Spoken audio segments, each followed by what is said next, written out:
Pablo Barahona Kruger, ex embajador de Costa Rica en la OEA, nos acompaña el día de hoy. Pablo, bienvenido, ¿qué tal? No, un gusto, Randall, como siempre, un placer estar acá y un saludo a todos los radioescuchas. El placer es nuestro. Hoy no es un matiz necesariamente internacional porque cruza también por la pregunta que flota en el ambiente de por qué Costa Rica no ha asumido liderazgo en algunos de estos temas. Pero empecemos por un tema común, Pablo, y es Trump en Estados Unidos. Trump en relación con América Latina, pero no de una forma unilateral en la relación Trump-México, Trump-Costa Rica, sino que hay organismos internacionales en la región, uno es la OEA, por supuesto, que podría tener un papel más activo en esto, la OEA, el CELAC, el SICA. Sin embargo, México casi que ha quedado solo en la guerra discursiva con Donald Trump. Bueno, es una pregunta muy implicante y muy interesante, Randall, porque hoy en lo que más o menos anda todo el mundo es en tratar de repetir la hazaña, que es muy difícil al tratarse de Trump, de adivinar a Trump o de anticiparlo. Y es que Trump para mí tiene dos características. Primero, es un hombre sumamente pragmático, como suelen ser los hombres de negocios. Sí. Si ellos van por resultados, miden la circunstancia inmediata y si tienen buena lectura, pues entonces toman una decisión exitosa, y si no leyeron bien esa circunstancia, pues entonces su propia elección los traiciona. Anticipar a Trump es muy complicado. Vea usted que incluso la mayoría de analistas sabidos en el tema fallaron en la lectura de si Trump tenía posibilidades o no de ganar. Usted pegó. Yo pegué y fui aquí en Costa Rica de los poquitos, junto con un profesor en Estados Unidos que también, pero muy poca gente asumió, digamos, esa posición que se salía, digamos, un poco del discurso oficial, que era que Hillary tenía todas las de ganar. Y esto es una buena demostración de que Trump es muy difícil de leer, muy difícil de anticipar. Entonces, ¿qué va a pasar con Trump? Vea usted, cuando ganó la gente decía, no, pero tranquilos, ahora una cosa como candidato como presidente va a suavizar. Nada, es exactamente el mismo Trump. Entonces, la pregunta aquí que flota en el aire, como bien decía Randall, tiene mucho que ver con cómo se va ordenando el ajedrez internacional. Y ahí los organismos internacionales y ciertos países con un liderazgo pueden ayudar también a que Trump pues sepa también ir midiendo hasta dónde llegar, porque los empresarios, decía yo, van midiendo un poco las circunstancias. Ahí la OEA tiene un papel fundamental y creo que probablemente CELAC va a ir ganando un papel preponderante. ¿Por qué? Porque en CELAC no está sentado Estados Unidos. Uh-huh. Entonces, si bien CELAC, digamos, tiene un origen que históricamente es para excluir a Estados Unidos y su atlátero, su alfil siempre en política exterior, que es Canadá. Canadá es a veces más norteamericanista que los propios Estados Unidos. Recuerdo sí, que en el levantamiento del embargo, en algún momento, incluso en una asamblea general de la OEA, Estados Unidos se abstuvo y Canadá votó en contra del levantamiento del embargo, y los mismos norteamericanos no se podían explicar muy bien eso. Pero entonces, a lo que voy, yo creo que CELAC, como en CELAC no está aceptado Estados Unidos, tiene, digamos, un juego de caderas un poco más amplio, que creo que los países, digamos, con alguna astucia pueden empezar a usar para los efectos de hablar con Estados Unidos en estate quieto es difícil, pero sí por lo menos de anticipar que el almuerzo no saldrá gratis y las decisiones que se toman desde Estados Unidos reviven un poco las lógicas de Guerra Fría, que parece un poco, digamos, la lectura simplista que hace Trump de la política internacional.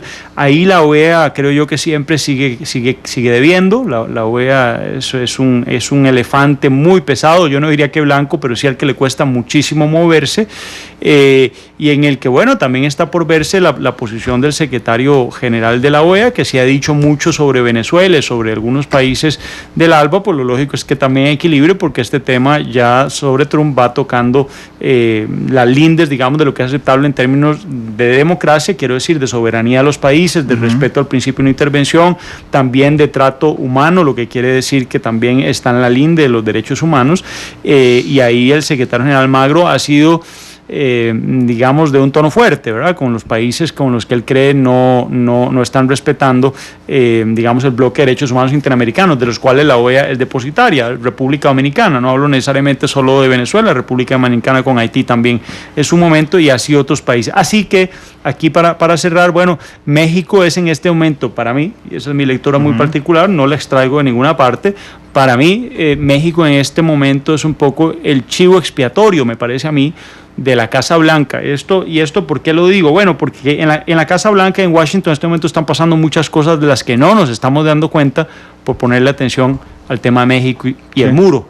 Eso es delicado. El programa de gobierno y el equipo más cercano a Donald Trump, que viene de Wall Street y banqueros de Goldman Sachs, que recordemos es una de las entidades financieras con más responsabilidad en el crack financiero de finales del decenio pasado.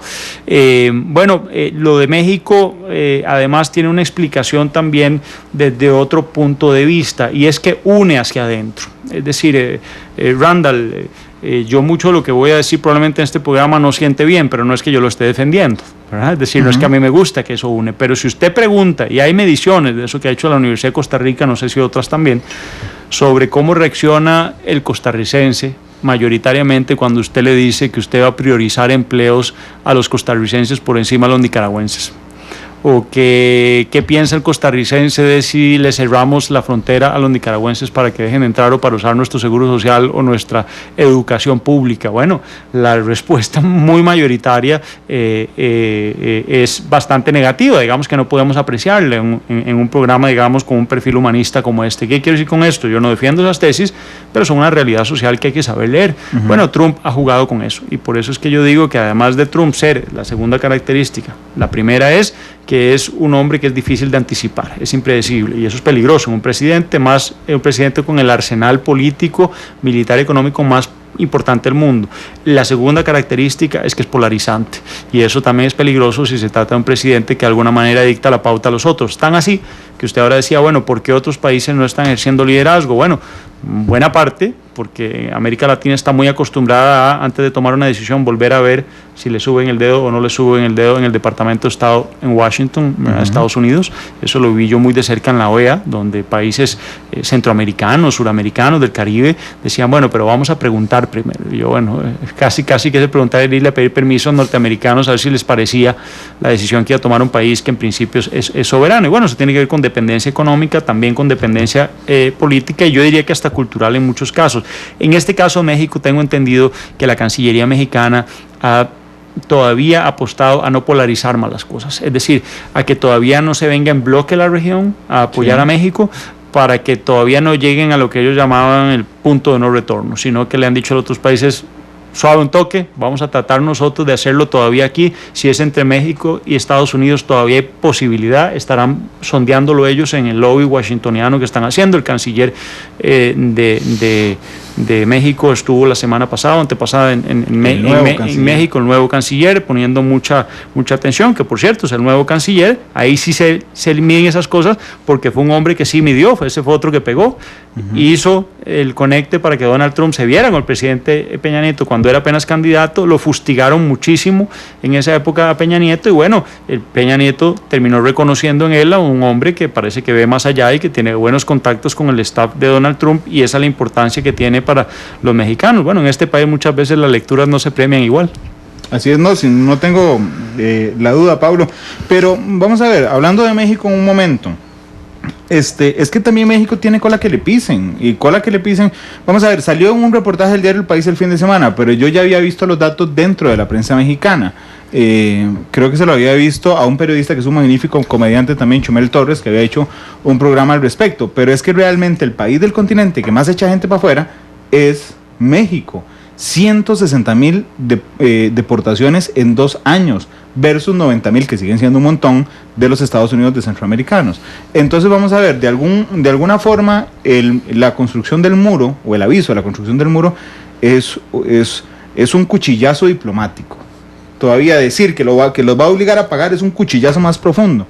Pero en la práctica, México deporta mucha más gente, le están pagando con su propia medicina. Claro, pero no, ni tan así, Randall, porque ahí nos falta un detalle. Eso es porque México funciona como un colchón de Estados Unidos. Es decir, por donde liberamos nosotros la presión también de nuestra propia crisis con los migrantes cubanos, por la vía de México.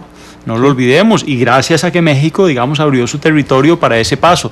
Si México actúa de esa manera, es porque en componenda, digamos, diplomática con los Estados Unidos, se ponen de acuerdo en si pueden hacer llegar más o no pueden hacer llegar más a Estados Unidos. Vamos a ver, estamos hablando de, al final, tráfico de personas, porque esos deportados no son deportados que llegan digamos, de buenas a primeras, sino que en su enorme mayoría son migrantes que son presa también del crimen organizado, que llaman las mulas o los traficantes de almas o de personas. Bueno, se les dice y se les deja entrar y pasar hasta Estados Unidos, algunos que sí lo logran de manera ilícita, digamos que son imperceptibles para autoridades mexicanas, pero un buen componente de eso es porque México los deja pasar y de alguna manera porque Estados Unidos también los deja entrar.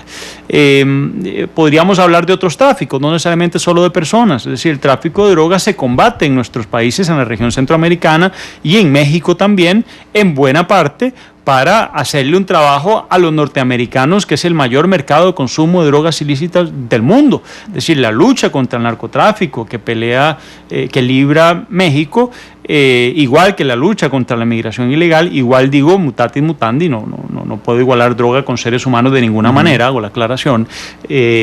Bueno, lo cierto es que esa lucha la damos en nuestros países en buena parte porque es parte del requisito, por no decir de la exigencia, de la política exterior norteamericana, y ahí es donde Estados Unidos definitivamente, digamos, como Estados Unidos tiene tiene dos grandes ventajas con América Latina, que no es que sean solo ellos súper poderosos, sino que somos nosotros súper débiles, es decir, son países muy pobres, son países con una cultura política muy dependiente y con liderazgos políticos también muy flojitos, déjeme decirle, Randall, es decir, déjeme aquí hacerle a usted vamos a ver, voy a cometer una indiscreción, pero vamos a ver, de algo que podría ser público y notorio si afinamos un poquito más la mirada.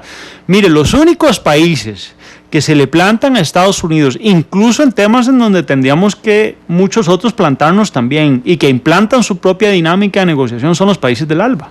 Sí. No que me parezca a mí bien necesariamente el contenido que llevan, digamos, en el mensaje, pero no por eso yo voy a fusilar al mensajero, ¿verdad? Pero los países que se articulan para decirle a Estados Unidos, no, mire, por ahí no va la cosa, o no, nosotros también nos consultan porque nosotros también tenemos autonomía, nosotros decidimos, no porque ustedes nos suban o nos bajen el dedo, sino por lo que le conviene a nuestras propias naciones, son los países del ALBA. Cuesta mucho ver a países de América Latina, ni qué decir de América Central, donde somos tan pequeñitos, es decir, entre todo por América Central sumamos alrededor de 40 millones de habitantes, eso es menos que Colombia, eso es menos de la mitad de México, esos son países muy pequeños, igual que los del Caribe, a los cuales otros preguntaban, bueno, las implicaciones de Trump para Costa Rica. No, a mí la pregunta está mal planteada, es Trump para la región, a nosotros norteamericanos nos ven como región, tan así es que cuando Obama vino en el gobierno de Chinchilla acá fue a reunirse con todos los presidentes de Centroamérica, sí. No pasó a visitar a la presidenta de Costa Rica. Bueno, entonces en ese tanto, digamos, llego a la conclusión de que para poder afrontar este tipo de retos, diga que usted me preguntó por México y me salgo yo por Centroamérica, ya habiéndole respondido lo de México, para afrontar este tipo de retos o lo hacemos regionalmente o no lo hacemos, y el problema es que llegamos a otra cita que usted hacía, yo ya hablé de un poquito de OEA, de CELAC, podemos hablar más de eso porque no profundicé, pero ahí caemos en el SICA, es un SICA totalmente desarticulado, totalmente disgregado, muy bombardeado incluso por Costa Rica. Pero dejemos así, que está bien para un rato más adelante, para hablar de la OEA. Yo siempre he sostenido, de hecho, creo que se lo dije, Pablo, en la última entrevista o en la penúltima, que la OEA, que Estados Unidos siempre ha ninguneado a la OEA, Estados Unidos y Canadá, siempre han ninguneado a la Organización de Estados Americanos. Sin embargo, en la dinámica ya de negociación son particularmente fuertes, aprovechándose además de una estructura que pareciera un elefante enorme, que dura un montón de tiempo en moverse. Inclusive el secretario general Almagro, Luis Almagro, un hombre a quien admiro, el ex canciller uruguayo, que ha sido muy fuerte con países violatorios a la Carta Democrática de la OEA. Un día de estos, en una entrevista al diario El País, no dijo Trump nunca. Dijo un montón de cosas sobre el muro, pero no dijo Trump, ni dijo Estados Unidos, porque es hábil, pero eso demuestra también la lentitud con la que se mueve la Organización de Estados Americanos. Bueno, y habría que ver si no también un doble rasero, porque a Maduro lo llamó dictador, y a Maduro le profirió y le dedicó epítetos que de un secretario a un presidente, porque no es de presidente a presidente, no está acostumbrado a ver esos intercambios, de un secretario, pues no fue bien visto, digamos, por propios extraños en la propia diplomacia, por no en la forma, digamos, de hecho le jaló el aire la Asamblea General. Bueno, por eso, yo no sé si será que, digamos, ahora con Trump está evadiendo eso o es el hiperrespeto a los norteamericanos, es decir, vea usted, la OEA está financiada, el 60% de su presupuesto es de Estados Unidos, más o menos el otro 20% es Canadá, entonces ahí usted tiene muy claro, digamos, el nivel de dependencia. Pero lo que no usted estuvo ahí, claro. Esa dinámica se nota, esa representación en cuanto a la dependencia económica se nota en cuanto a la decisión de la Asamblea General y la decisión del secretario. No el secretario Almagro, al menos, puedo dar fe de eso, que es un hombre muy plantado, es un hombre de ideales, digamos, no solo muy altos y muy incorporados, sino que es un hombre de choque, es un hombre con un tono, digamos, muy conciliador, pero muy fuerte, digamos, a la hora de tomar una decisión. Yo al menos nunca la encontré reversa, puedo decir de Luis Almagro que lo conozco bien, he conversado con él muchas veces, me he reunido incluso varias veces con él ya de haber salido yo de mi misión de embajador. Y mantengo comunicación constante con él y sé que está preocupado, pero lo que yo le quiero decir es lo siguiente, mire, al final más o menos 80, 90 millones de dólares para los norteamericanos y Canadá es una bicota, eso a ellos no les preocupa demasiado. Yo creo que no habla tan mal de ellos como mal de la región, es decir, a nosotros cuando queremos jugar de ser economías emergentes, como México, como Colombia, Chile, Perú, como Costa Rica, entonces nos encanta decir todos los avances, pero cuando se trata de poner, como por ejemplo la Corte Interamericana de Derechos Humanos que tenemos aquí, claro. Entonces no, para eso no tenemos plata, porque hace falta una reforma fiscal, pero no, son temas elementales en los que nosotros no podemos zafar el lomo. A la misma OEA, que le damos muy poca plata, Costa Rica, a mí me tocó ir a dejar esos cheques personalmente, son 270, 280 mil dólares, o sea, $250,000 para financiar una institución tan importante para nosotros, donde está depositado, entre otras cosas, el Tratado Interamericano de Asistencia Recíproca, que por cierto la mitad de las veces, 50% de las veces que se ha invocado ha sido Costa Rica y Nicaragua en la historia, o sea, y nosotros no tenemos ejército, dependemos, digamos, nuestra soberanía de la diplomacia, el derecho internacional, pero no le ponemos. ¿Y no le dio pena? Bueno, a mí lo que me daba pena siempre era sostener que nosotros no podíamos incrementar las cuotas, porque me parece que es una decisión política. Es decir, para mí un presidente dice, mire, se aumenta la cuota como hacían otros, y se aumenta la cuota, no manda el ministro de Hacienda.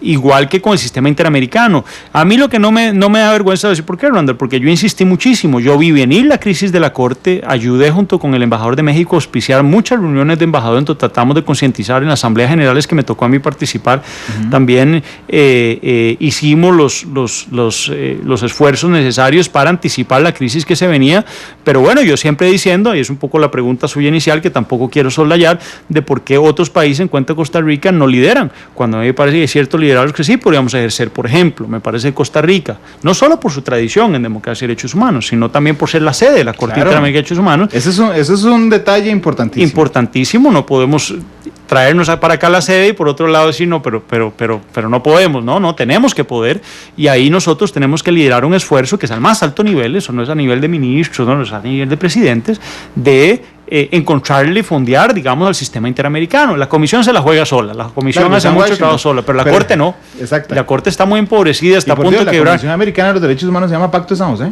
Bueno, cuestan como 5 millones de pesos, claro, cuesta como 5 millones de pesos, como 5 millones de dólares, tampoco es que es la gran cosa para refinanciarla, está en una crisis tremenda y permítame decirle, esa es una responsabilidad compartida por todos, pienso yo, que más por Costa Rica, que no ha hecho un esfuerzo deliberado. Mucho habla también mal, perdone que le diga, a los jueces de la Corte, de todos, que no han tenido tampoco, los jueces tienen, como los magistrados de la Corte Suprema de Justicia, cualquier país tienen una función que es jurisdiccional, que es donde usted lo ve con su toga de abogado, pero tienen otra que es muy política, que es la de también hacer lobby, buscar, pasar sombrero, reunirse, motivar. Y bueno, nosotros tenemos una jueza ahí que supone también debiera tener influencia, digamos, en las altas esferas de nuestro gobierno para promover, digamos, eso. Pero bueno, volviendo a la hegemonía, nada más de los norteamericanos en la OEA, déjeme decirle, tanto Estados Unidos como Canadá tienen suplentes, ni siquiera embajadores titulares, desde hace ya varios años. Es decir, imagínense el grado de irrelevancia que para ellos tiene la OEA. Ahora, bastará con que el secretario general, Almagro, envíe una de sus cartas, levante un poco el dedo señalador, digamos, contra la administración Trump para que deje de ser irrelevante. Es decir, la OEA deja de ser relevante cuando hace los señalamientos que toca hacer. Con Trump, no sé qué tanto podrá sostener el secretario general Almagro los señalamientos, que me parece que ya van siendo necesarios también. Sé que el resto de países no lo va a hacer, menos mientras México les diga, un momento, déjenos primero intentar. Okay. Es una solicitud de México. En medio de eso, usted decía antes, bueno, puede ser que el CELAC tome fuerza, porque el CELAC justamente surgió como una manera diplomática de balancear fuerzas en la región. Entonces, era un grupo, un conjunto de países bastante grandes, bastante fuertes, que querían resurgir, digamos, como balance al poder norteamericano en la Organización de Estados Americanos. En Costa Rica hemos estado mucho menos atentos a lo que pasa desde que dejamos la presidencia pro tempore. Bueno, y eso es un tema ideológico también, que tiene que ver con las definiciones, digamos, de nuestra propia Cancillería, lo cual a mí me parece un error, porque a mí me parece que CELAC puede ser muy útil y muy ágil en ciertas cosas, como esta, por ejemplo, en la que no necesariamente los norteamericanos están llamados a cuenta. Ecuador ha hecho un planteo que a mí me parece sumamente racional, que claro, como lo plantea Ecuador, entonces todo el mundo le cae encima la idea, pero es que el sistema es un sistema interamericano de derechos humanos. Sí. Y en ese sistema ve usted qué curioso, resulta que de la Corte no participa Estados Unidos ni participa Canadá. Pero sin embargo la sede, donde está, por decirlo así, el Ministerio Público, que es más o menos como funciona la comisión, está en Washington. Y lo financia también en buena parte Washington.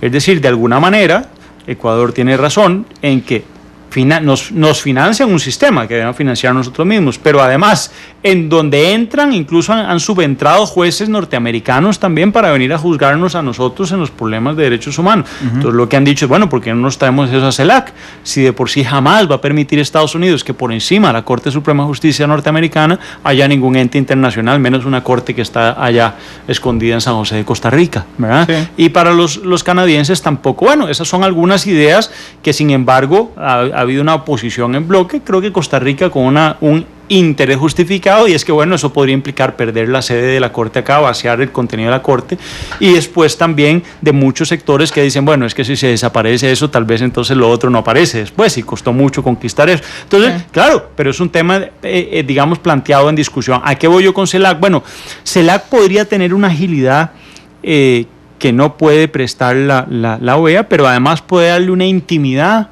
al barrio latinoamericano y del Caribe, digamos, no teniendo, digamos, necesariamente a los norteamericanos, y hablo, obviamente saco a México, pero hablo de Canadá y Estados Unidos, metidos en el foro, ¿verdad? Y eso me parece que es importante, porque vea usted que si las cosas siguen por donde parece están, digamos, soplando los vientos, bueno, a América Latina no le esperan muy buenas cosas mientras esté Trump en el gobierno, tal vez a Estados Unidos sí. Sí, porque es curioso, antes nos decía Tucán en Twitter, puntualmente qué decisión de Trump no es sobre su territorio, él no se ha entrometido con ningún país. Eso no deja de ser cierto. Bueno, más o menos.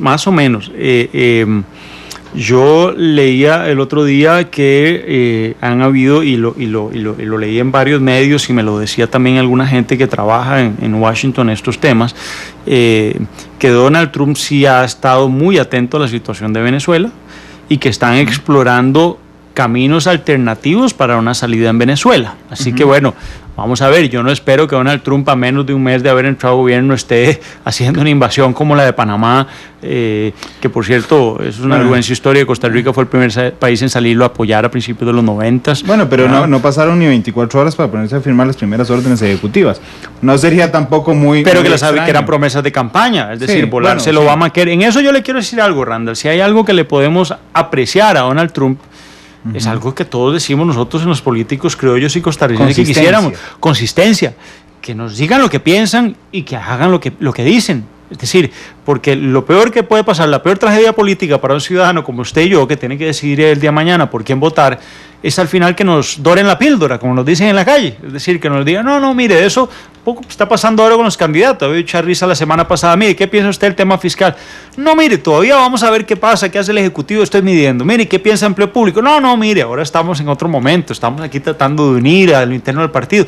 Yo creo que es hora de que los costarricenses, usted viene de Cartago, mis raíces son cartagas también, un poco rehuyamos a esa lógica de que la discusión y el conflicto alrededor de cualquier discusión, que puede ser un conflicto positivo, ¿verdad? Es decir, un roce positivo de ideas, es necesario para poder avanzar. Lamentablemente, en la política costarricense las cosas no se hablan con toda la sinceridad. Vea usted que es cuando nos explotan las cosas en la cara, en infraestructura, en economía, etcétera, en seguridad, que entonces empezamos a tomar decisiones, en vez de irlas discutiendo y que los políticos nos pongan al frente cuál es su programa, le gustará a uno sino a otro, pero que nos digan. En eso Trump ha sido muy consistente.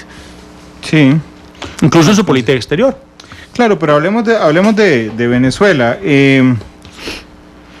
Globovisión informó el domingo, el domingo a lunes, informó Globovisión que en una entrevista con el New York Times, Donald Trump confirmó que había dado órdenes precisas al Comando Sur para prepararse de manera especial para la liberación de Venezuela.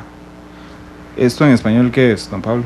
Bueno, eso en español es que tenemos que estar sumamente alertas, porque si regresamos a las formas propias de Guerra Fría, se va a acentuar ahí sí una división insalvable entre la política norteamericana y América Latina. Porque el problema aquí, Randall, y eso no se entendió muy bien antes, pero creo que la lección está aprendida, y es que los que le hacen al vecino en el fondo nos lo están haciendo a nosotros, porque hoy es el vecino, pero mañana somos nosotros. Así que aquí en función de la Carta Democrática y de los principios básicos del derecho internacional público, no podríamos entender que una violación a la soberanía de cualquier pueblo, independientemente de que compartamos su modelo de desarrollo, de que compartamos las formas como sus gobernantes están haciendo las cosas, una violación a esos principios, se encuentra el principio de no intervención, que está en la Carta de Naciones Unidas también, no solo en los instrumentos interamericanos y en la propia Carta de la OEA, debería implicar ahí sí una unión absoluta e inequívoca de todos los países de América Latina. Yo veré siempre a Canadá al lado de Estados Unidos. Esa es una sociedad, digamos, insalvable, así como depende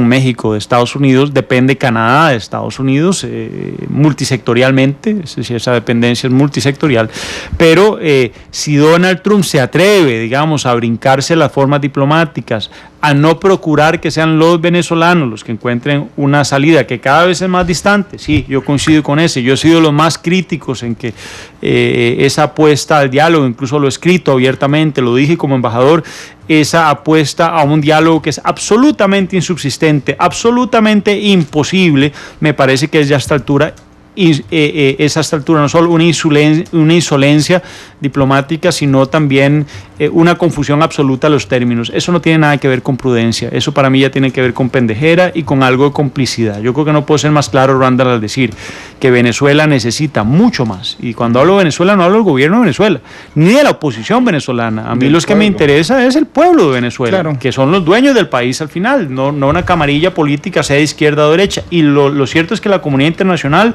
ha estado viendo para otro lado, dizque apostando un diálogo que es inexistente, y ya ahora por fin la oposición entendió que ese es el mensaje que tiene que dar, que no hay diálogo posible. Claro, pero es interesante, Pablo, porque tal vez una de las lecciones aprendidas a través de las décadas de Guerra Fría, no sé, me animo a pensarlo así, es que no necesariamente los problemas se arreglaban a balazos, ni siquiera indirectamente, y que hay formas diplomáticas públicas y no públicas de inferir en la política, y ojo la barbaridad que estoy diciendo, de inferir en la política interna de algún país. Entonces pudiera ser que la salida de los Estados Unidos por terminar la violación de los derechos humanos en Venezuela no sea mandar al Comando Sur a invadirlo, pero tal vez sea de propiciar, no sé, que se corte el apoyo en algún momento al régimen de Maduro, diplomáticamente hablando. Bueno, es que eso, que era la aplicación de la Carta Democrática, que era lo que solicitaba una carta sumamente consistente, para mí más larga la cuenta, pero muy consistente, 133 páginas, se me grabó el número, porque todavía no puedo...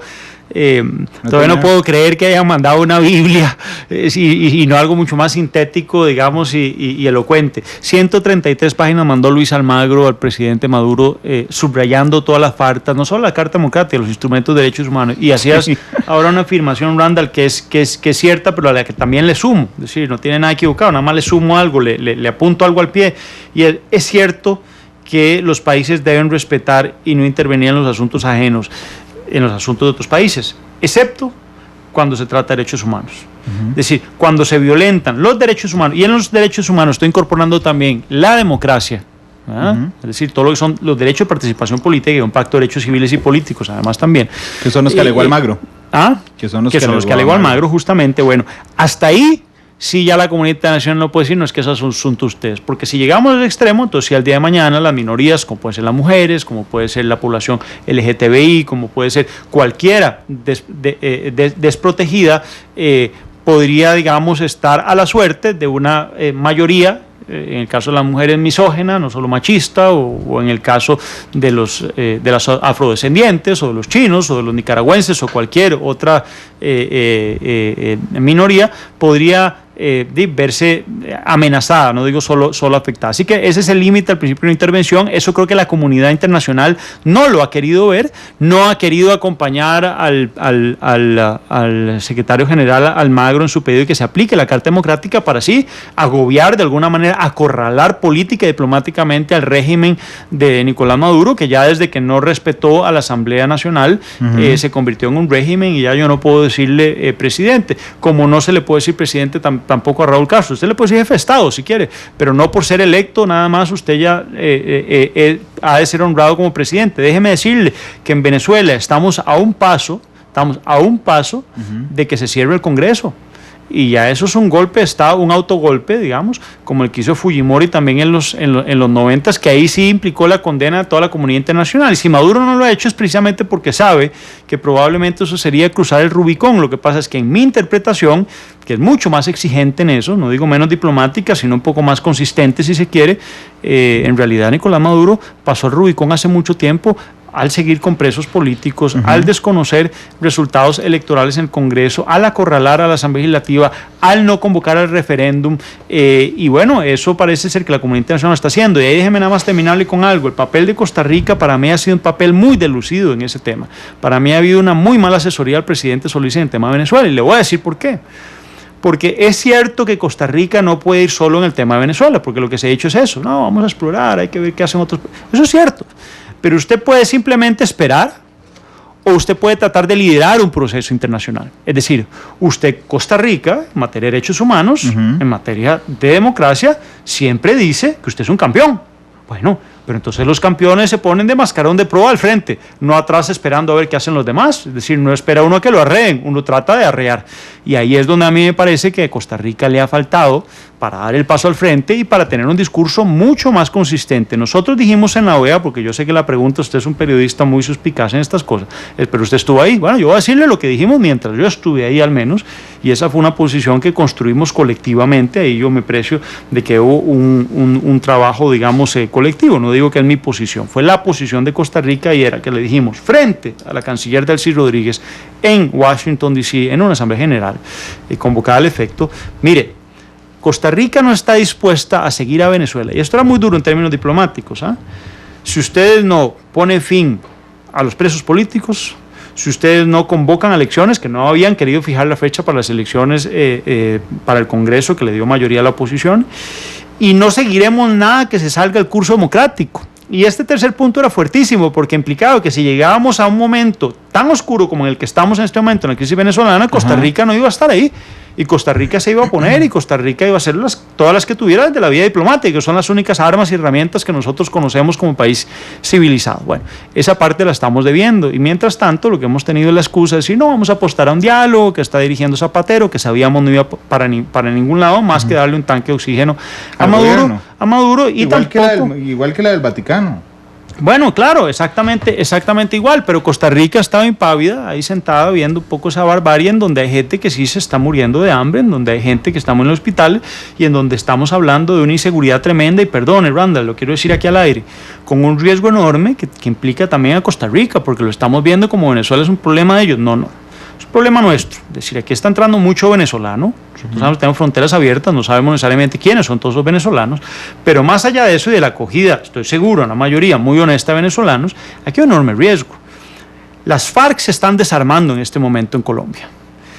En Venezuela opera el cartel de los soles, que para que nos entendamos, nosotros aquí escuchamos mucho el cartel de Medellín, del cartel de Tijuana, pero no escuchamos el cartel de los soles. Bueno, el cartel de los soles es un cartel de drogas, de narcotraficantes, de crimen organizado que opera particularmente en Venezuela, con serios anclajes, y esto no es una teoría de la conspiración, ni mucho menos, estos son reportes de seguridad, digamos, conocidos internacionalmente. Bueno, el cartel de los soles opera muy de la mano con personas muy allegadas al régimen venezolano. Bueno, entonces tenemos que pensar, ¿a dónde pueden ir, si hacemos una proyección de riesgo, a parar, Randall, las armas que se están que están no entregando necesariamente las FARC en Colombia? Nosotros no seguimos el proceso de negociación entre el gobierno de Colombia y las FARC, y si bien es cierto el desarme lo certifica la ONU no tiene capacidad de ver todo lo que va a entrar al mercado negro. Bueno, mucho de eso entonces lo que dice la propia posición venezolana es que va a ir a parar a armar milicias en los barrios venezolanos, pero yo me pregunto si mucho de eso no puede salir por el Caribe y también venir a parar a Centroamérica. Al igual que por ahí salen drogas que vienen a parar acá, y por el Pacífico colombiano también, ya no por Venezuela. Bueno, lo cierto es que yo estoy muy preocupado de que nosotros como sociedad en Costa Rica no estemos anticipando este tipo de elementos que tienen mucho que ver con diplomacia, no tienen que ver solo con seguridad. Le quería hacer un poco ese redondeo porque a veces que el mapeo me parece que en estos temas debe ser mucho más detallado. El tema venezolano no es un problema de los venezolanos, es un problema de todos nosotros también. No, pero además, vamos a ver, uno puede estar de acuerdo o no con las ideas del expresidente Arias, Pablo, pero realmente yo tengo que reconocer algo. Siempre que yo he entrevistado a don Oscar con temas referentes a Venezuela ha sido clarísimo, y creo que a nivel internacional ha sido clarísimo. Y tal vez más allá del presidente Solís, que es por supuesto que tiene la representatividad él y el canciller de las relaciones internacionales costarricenses, no se brinca fácilmente que tenemos un Nobel de la Paz que critica fuertemente a Venezuela. Pero realmente, excepto don Oscar y en ocasiones algunos analistas, pareciera que no hay una reacción oficial del Estado costarricense sobre temas de Venezuela, incluyendo voces desde adentro, como estoy seguro que usted las dio desde la OEA, puede contarme algunas si quiere, y otras entiendo que sea reserva por las relaciones internacionales costarricenses, don Pablo. Sí, no, téngalo por seguro. Mira, a eso yo le sumaría, para no ser ingrato, también algunos otros expresidentes, incluso el exsecretario general de la OEA, Miguel Ángel Rodríguez, ¿sí? Que también han tenido posiciones, digamos, severas en relación a Venezuela, que me consta, porque algunos de ellos me han llamado incluso para pedirme criterio, han estado muy atentos a lo que está pasando en Venezuela. Y yo quisiera, ahí es incluso Laura Chinchilla visitó con don Miguel Ángel también, con don Andrés Pastrana y otros. Caracas creo que a mediados del año pasado, principios del año pasado. Bueno, y han sido muy críticos de lo que viene pasando y le han exigido como expresidentes al gobierno de Costa Rica tomar posición. Es interesante porque cuando yo estaba, pues como tomamos posición, lamentablemente aquí no se anunció y bueno, nosotros no nos dejaban tampoco comunicarlo, así que eso lamentablemente aquí, digamos, no trascendió, pero como le decía... Un momento, Pablo. A ver, barájeme eso de no nos dejaban tampoco comunicarlo. Bueno, usted sabe que los embajadores de este gobierno han recibido una directriz desde el puro principio, en donde nosotros no podíamos dar entrevistas a la prensa, salvo que fuéramos autorizados por la Dirección de Comunicación de la Cancillería, sí, pero eso no da excusa para que a todos los demás usted los trate como niños de escuela. Esa fue mi posición siempre. Es decir, yo estoy en medio de comunicación hace más de 20 años. Usted tiene dos ex rectores, uno en Honduras, otro en París. Usted tiene un expresidente de la Asamblea Legislativa de las Naciones Unidas. Usted tiene gente, digamos, de bastante peso suficiente, como lo tenía el gobierno pasado. Incluso usted tiene un ex canciller de la República también y ex embajador ante la OEA en Londres. Es decir, usted tiene gente que si no sabe dar una entrevista y a los medios, pues usted lo que tiene que hacer es tomar las mismas decisiones que tomó con los 2 o 3 que usted dice la volaron, pero no por eso silenciar toda la capacidad de comunicación de un gobierno con embajadores que tienen mucho que comunicar. Usted tiene un Zagot, usted tiene un Eduardo Ulibarri, usted tiene un Fernando Sánchez, gente que se mantenía muy activo y que estoy seguro a usted le daban entrevistas todo el tiempo, el propio Vladimir de la Cruz, digo, cuando eran embajadores. Yo eso nunca me pareció, pero siempre lo respeté, y bueno, eso fue una de las grandes limitantes. Imagínese que yo cuando salía y usted me pedía que le contara cosas. Bueno, esto fue público y notorio. Yo no tengo por qué guardármelo, porque no fue hierro mío. Cuando yo salía de Asambleas Generales, donde habíamos fijado posiciones sumamente fuertes en cuenta esta sobre Venezuela, pero muchas otras. Nosotros jugamos un papel protagónico también en la mediación entre República Dominicana y Haití, que nos fue muy agradecida. Fíjese usted que en República Dominicana incluso a mí me llegó el embajador dominicano a enseñar memes en donde circulaba la imagen del embajador de Costa Rica con frases de nuestro discurso en República Dominicana, y por el otro lado me llegaba el embajador haitiano haciendo lo mismo. Estaban muy agradecidos con la posición nuestra. Nosotros fortalecimos muchísimo la relación con el embajador de Nicaragua, que sigue siendo gran amigo mío y que hoy es canciller, y que me decía a mí que había muchos temas que podían discutirse y avanzarse en la agenda por ahí. ¿Qué quiero decirle con esto? Bueno, cuando yo salía de esas asambleas generales o esas reuniones, en ocasiones estaba Jorge Gestoso de Telesur, periodistas de Caracol, de Reuters, que querían entrevistar al embajador de Costa Rica a la crisis del sistema interamericano de derechos humanos, temas en los que nosotros habíamos asumido posiciones muy constructivas, además, que le daban realce a Costa Rica, pero nosotros no es que teníamos una prohibición expresa, pero bueno, en la práctica funcionaba como tal, porque si usted, que ha sido también reportero y que tiene muchos reporteros a cargo, me viene a entrevistar después de una asamblea de Randall, yo le digo, usted me tiene que mandar una carta con las preguntas por escrito, que voy a ver si me dan autorización para darle la entrevista, y que yo en el fondo lo que voy a hacer es un poco de ventríloco, leerle a usted la respuesta de man de Cancillería, usted me dirá cuál es su respuesta de periodista, si usted me hace la entrevista o no. Entonces en la práctica eso es lo que pasaba. Ya que me pide usted particularizar, le cuento sin ninguna pena. Son las 3:04, vamos a una pausa, porque tiene que pensar además en la canción. Quiero contarles una anécdota muy breve, ahora que don Pablo dijo eso, recordé. Recién nombrado Juan Carlos Mendoza, embajador de Costa Rica en las Naciones Unidas, Costa Rica perdió un escaño ante la... Vamos a ver, Consejo de Derechos Humanos. Ajá, era el Consejo de Derechos Humanos de la ONU, y entonces recuerdo que llamé a don Juan Carlos para entrevistarlo, y no recuerdo quién ganó, Paraguay, Venezuela, no recuerdo quién ganó, y le dije, embajador, ¿por qué perdimos con esos dos países? Y me dijo, porque tuvimos menos votos que ellos. Aquí hay una pregunta de Tucán en Twitter que solo puede usted responder. Entonces, ¿la Casa de Cristal le tenía prohibido hablar a los embajadores? En la práctica yo diría que sí, en la práctica funcionaba así, porque ya no lo digo por Pablo Barahona, si ustedes ven, ahí le respondo a Tucán, dígame a qué embajadores ve usted con artículos en la prensa, a qué embajadores ve usted entrevistados por la prensa.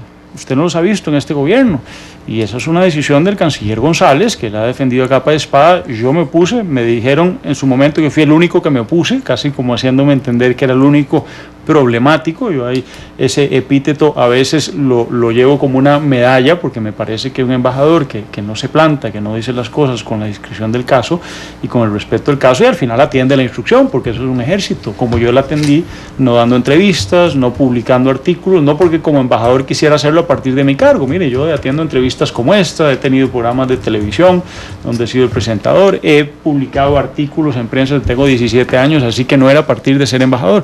Me pesó sobre todo porque yo creo que un gobierno, sobre todo en las condiciones en cómo se manejan los medios en este país, si no se sacude desde un principio y no tiene muchos vasos comunicantes para informar, pues bueno, hay un cerco mediático, no digo que sea intencional o no, pero que sí termina, digamos, implantándose y restándole mucha capacidad, digamos, de comunicación al gobierno. Creo que eso es parte de lo que le pasa factura a este. Cuente usted además que los embajadores normalmente tenemos cosas positivas que contar.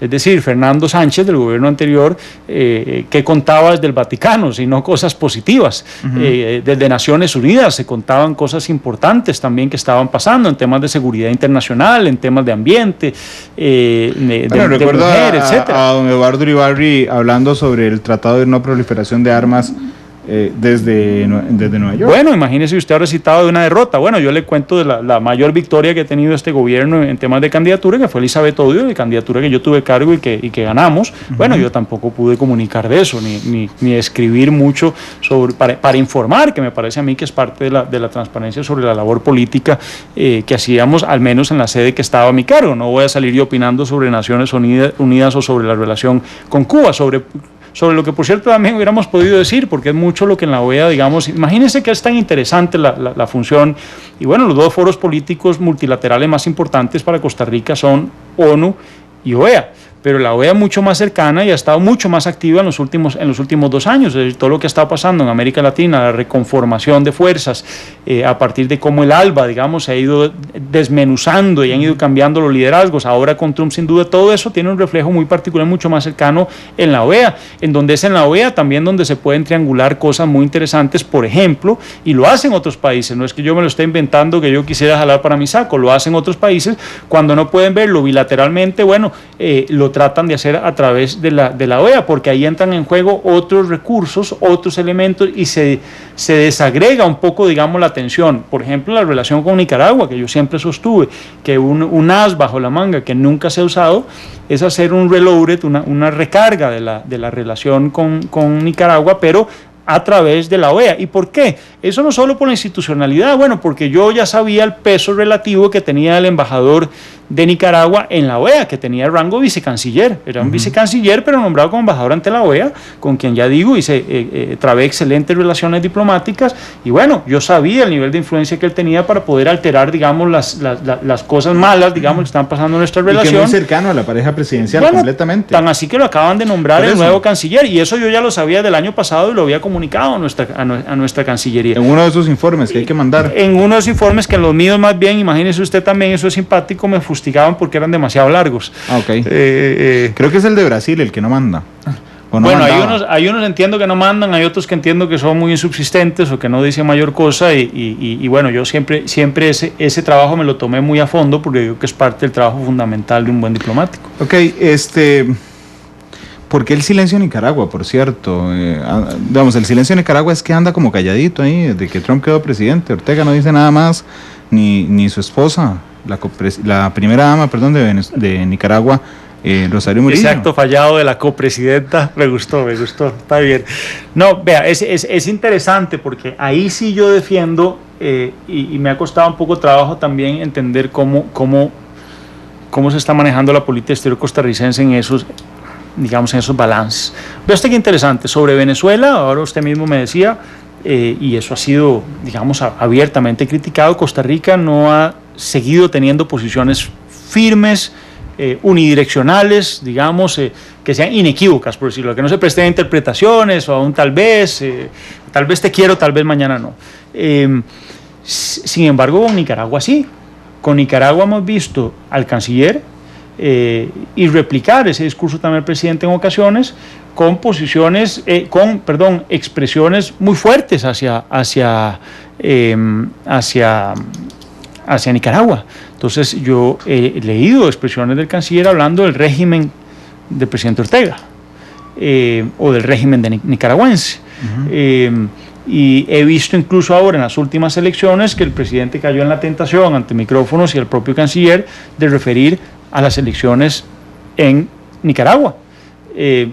Uno entiende perfectamente que el presidente Juan Manuel Santos de Colombia no se meta con el presidente Maduro. ¿Por qué? Porque tienen una relación de vecindad que afecta a comunidades enteras, no solo en los límites, sino también al comercio, al intercambio entre los dos países. Entonces, todos los países entienden que esos dos países no les podemos pedir que se agarren entre ellos. Además, Maduro es muy volátil, entonces uno no sabe si Santos dice algo y le cierran la frontera de un momento a otro. Claro, pero además teníamos a Venezuela también, con usted, como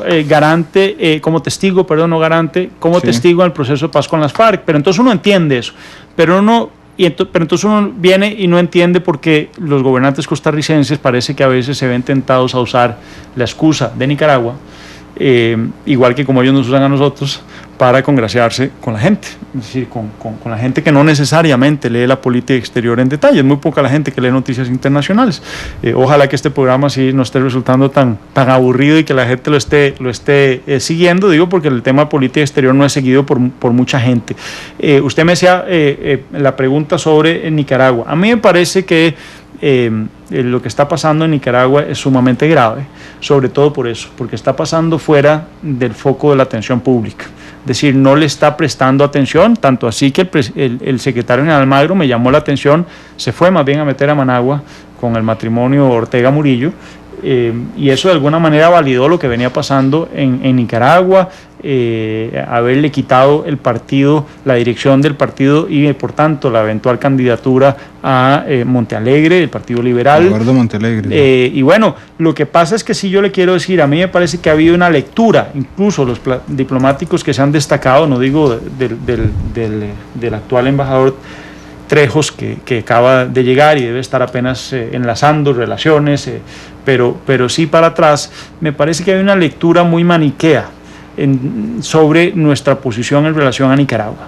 Han llegado muy a choque y han tenido una interpretación para mí muy manida, muy histórica. Quiero decir, siguen achacándole a Nicaragua y siguen viendo a Nicaragua muy desde un tono de superioridad que a ellos no les gusta, con toda razón. Es decir, a nosotros no nos gustaría que viniera Panamá ni que vengan los nicaragüenses a vernos desde arriba, como nos ven, por ejemplo, los norteamericanos, o como nos ven los alemanes o los chinos, por razones obvias. Pero también bajo la gestión del embajador Sancho.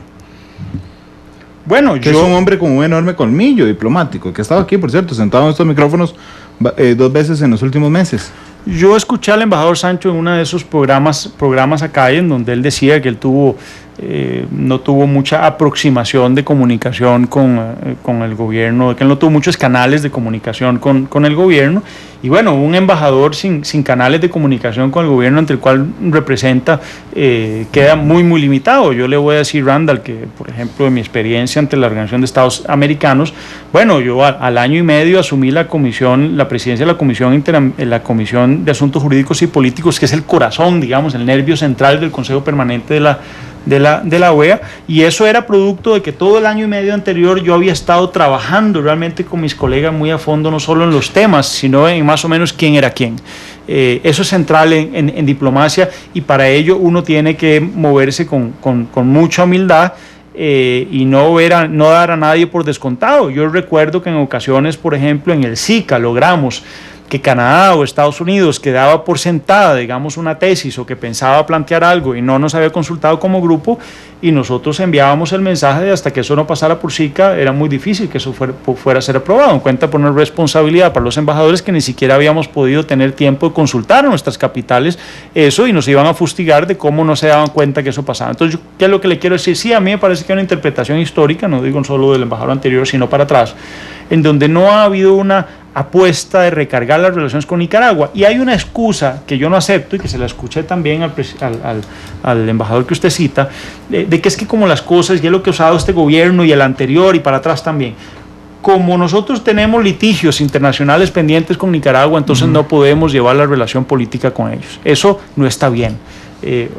Bueno, usted tiene a Chile y a Bolivia con un pleito que no es menor, digamos que sí altera las relaciones entre los países de manera muy cercana, que es la salida al mar, y otros litigios por otros temas también limítrofes, y sin embargo eso está encapsulado ahí, pero usted ve que la relación diplomática, bueno, con sus altos y sus bajos, pero sigue estando, sigue planteando, y así usted tiene muchos países, digamos, vea usted lo que está pasando, ni qué decir con el ejemplo que planteábamos al principio, México y Estados Unidos. Puede ser que algunos de estos temas vayan a parar a la OMC, por ejemplo, en materia de comercio, pero no se le ocurriría a la Cancillería mexicana decir, bueno, no, hasta que la OMC no resuelva, o eventualmente un tema sobre migrantes va a parar alguna jurisdicción internacional. Hasta que eso no se termine, nosotros congelamos la relación y el diálogo político con Nicaragua. Si bien es cierto que hay temas del día a día que se siguen viendo en una comisión binacional, que sigue funcionando para temas de salud, entiendo que ha habido una mejora en intercambio en temas de seguridad, que por cierto Nicaragua es un país que lo ha venido haciendo muy bien en temas de seguridad, tenemos mucho que aprender de ello, y no está hablando ejército para que no vengan aquí los maledicentes a decir, tienen cifras muy positivas en eso.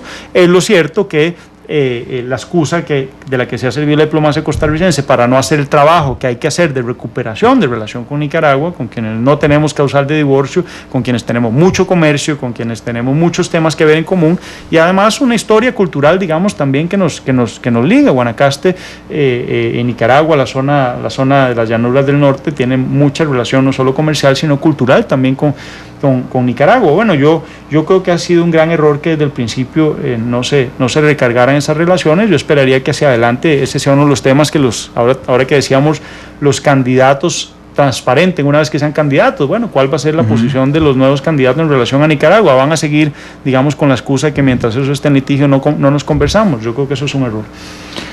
Don Pablo, llegamos al final de este matiz, se va rapidísimo siempre, y no le pregunté la canción en el corte comercial, así que voy a tener que preguntársela al aire. ¿Con cuál canción cerramos? Bueno, ¿a ustedes qué le parece si nosotros acá le hacemos honor al premio a la cultura nacional que le acaban de dar a Marfil? Vámonos con algo nacional, démosle con Represento, si la tienen ahí, o si no con... Ahí está, no se preocupe, ahí está el Represento de Marfil. De hecho, lo invito a escuchar mañana el programa, se me olvidó anunciar el de mañana. Mañana el programa será a las 2 de la tarde. Bueno, no lo han cambiado todavía, porque sé que hay fútbol nacional, pero será a las 2 de la tarde. Y estará con nosotros, por lo menos así lo tenemos hasta este momento, confirmado, don José María Figueres Olsen, el precandidato de Liberación Nacional, ya ahora sí como precandidato, había estado aquí como presidente de Liberación Nacional en un momento, y ustedes entienden que estamos intentando que los precandidatos pasen por aquí, más o menos bajo la misma estructura todos, que tiene que ver con, vamos a ver, y esta pregunta le molesta a un montón de gente, no a ellos, curiosamente, ¿cuánto es su ingreso mensual? Para saber de dónde sostiene la candidatura. Bueno, eso se lo pregunté ya a Carlos Alvarado una vez, se lo pregunté a Antonio Álvarez de Santi otra vez, mañana se lo preguntaría a don José María Figueres Olsen, y después ponerle escenarios de cómo actuarían en caso de ser presidentes, con temas gruesos, no cositas diarias, con temas gruesos, digamos, del acontecer nacional que va con reglamento legislativo, con consulta legislativa, con matrimonio homosexual, con legalización de la marihuana, bueno, con un montón de temas. Que hay muchos que dicen, yo estoy de acuerdo, hay que cambiarlo ya, pero usted lo cambiaría en el gobierno. No, yo no me comería esa bronca. Bueno, 3:23, mañana Figueres aquí. Sale Marfil. Lo vamos a ver, muchísimas gracias por la invitación. Pregúnteles también de política exterior, que también tienen que decir cómo va a estar la cosa con Nicaragua, cuál es su posición de Venezuela, derechos humanos, corte interamericana. Todos los tiros ya, hay que esperar que sean candidatos. Está bien, les prestamos el micrófono, mientras. Muchas gracias por la invitación, Ratal. Gracias. Siempre, un gusto.